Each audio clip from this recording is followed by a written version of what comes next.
And to further enrage us about the games that these premiers play about who can and who can't cross the border, because I'm trying to keep everyone safe about coronavirus. One rule for a mum who was pregnant, one rule for a mum whose baby was in ICU, and another rule in Western Australia if you're a federal politician. Today, border exemptions have been given to federal MPs to be able to cross the border into Western Australia to have a look at the area that has been disrupted by mining in Rio Tinto.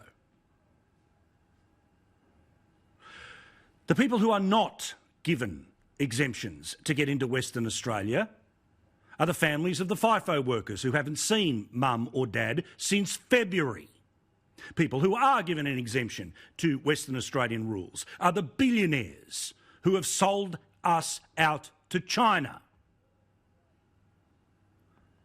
Thankfully, the Prime Minister is trying desperately to do something about this. He is trying to put in place a system where a bureaucrat from the federal level and a bureaucrat from the state level can work together to quickly process particularly the medical cases like the two women that I have talked about here this evening. Here's part of what the PM said today. I've been raising a number of these issues. We'll be raising more today. I'm finding dealing directly with states, because their border arrangements are different, is proving to be a more practical way to get outcomes.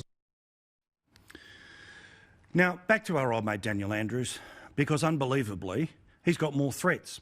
24 hours into the lockdowns and the curfews, they were saying, look, this is stage 4, but there might be stage 5, but we won't tell you what stage 5 is.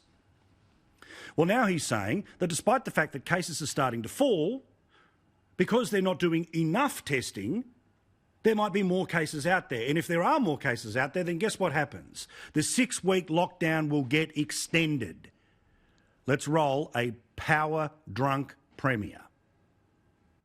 What I'm trying to avoid here, what we're all trying to avoid here, is that case numbers come down to a point where we start to think about opening up and what that will look like, only to be unable to do that because the test numbers are too low for us to have clarity about just how much virus is out there.